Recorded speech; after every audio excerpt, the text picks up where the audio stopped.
So I'm kind of making it like a whole mission to do a series on eyes. If you haven't already seen, I actually have like a few videos behind me talking about like the anatomy of eyes and how eyes work and like the whole eyelid physicality thing and expressions in eyes, how to do expressions. So what I wanted to talk about in this video is conveying character with eyes. Some of you have asked how I would go about drawing like evil eyes or like antagonistic eyes, devil eyes, and that's more so like conveying character and personality through your eyes, which I thought would be a great topic. So I'm gonna take 5 prompts and I'm gonna draw 5 different eyes, and you can tell me if you think that I did a good job or not, because I'm trying. Okay, so let me introduce the characters really quickly. There's Marigold, Felix, Tom, Ruskin, and lastly, Felicia. The first characterization I wanted to show you was Marigold, the kind old lady.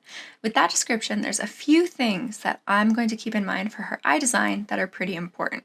For one, she's old, so obviously she gets wrinkles. But she's also kind, which means she might have some pep in her step.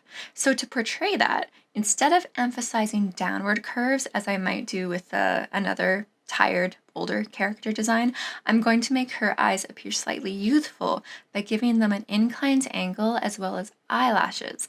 And I wanted her to maybe seem like that really kind aunt who always has something nice and wise to say, or maybe sends you off with a basket of muffins or cookies to take home. And I think that all really conveyed her character quite well, and I think it was successful.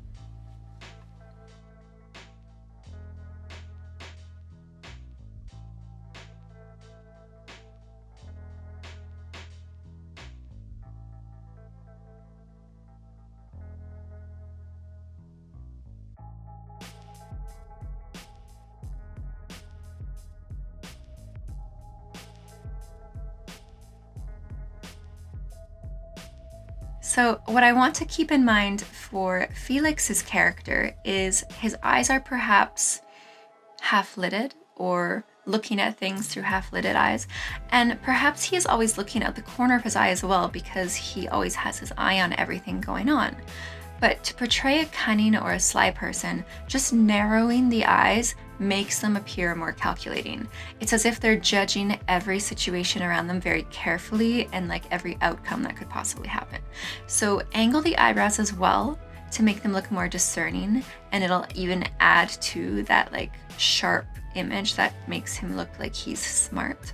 Sharp angles can help convey a sharp mind or a sharp wit. Just like how pointy things are sharp, pointy angles also convey a sharp mind.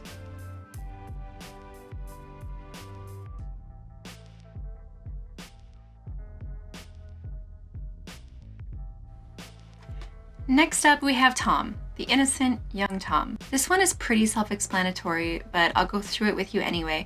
Big eyes and big reflections of light will usually convey innocence.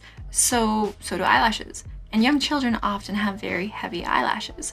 So this all just adds up to the description of youth and innocence that we're trying to portray with Tom.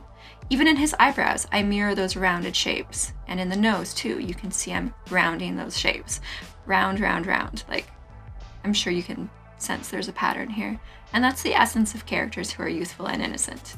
If I wanted to take this character design even further, I would have done the mouth and maybe had like his baby teeth growing in or something like that, or maybe had like curly hair, because everyone knows babies have curly hair, and angels and cherubs and paintings and all of that. Yeah, probably give him a diaper even. Yeah, totally Tom. Anyway, who's next? Who is next? Ruskin. Ruskin, the insomniac. I imagined him as like a programmer or something. So what I really wanted to do for his design is just to droop everything. Tired things are droopy. So we have some eyes that kind of like are half lidded with sharp edges. So he kind of gives off that intelligent vibe, but he also looks tired because I dragged everything down. His glasses even have that droopy shape to them that further enhance the look that he's exhausted.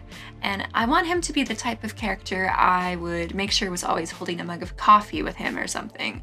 Or if he doesn't have his coffee mug with him, he's asking where it is because he's misplaced it. And maybe a bit scatterbrained. The glasses also help portray his identity as a programmer, because if he's looking at a computer all day, he probably has those blue lenses in his glasses to ease his eye strain. This is probably like my favorite character design of the whole 5, honestly. Lastly, we have the Prophet, Felicia the Prophet. This was kind of an outlandish prompt, possibly my least favorite of the 5. Having a blind prophet, I decided to give her some facial scars that kind of maybe were the cause of her blindness, as well as make it look like she's not focusing on anything, or maybe that she has that like milky eyes that suggest that she can't see. Also, I wanted her to look a little otherworldly, so I gave her very angled features that have an abnormal beauty to them, or at least what I consider to be abnormal but also beautiful. So she's got a little pixie nose, she's got like really heavy eyebrows, overemphasized eyelashes, and like big round features, but also angled features.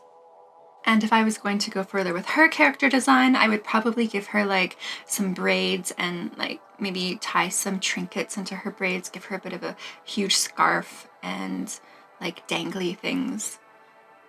And who knows, maybe she'll actually be like hidden away in a tower or something, so she's possessive of her tower. And that's it. That is it. How did we do? Or like, how did I do? Because I think I'm the only one who's subject to failure here.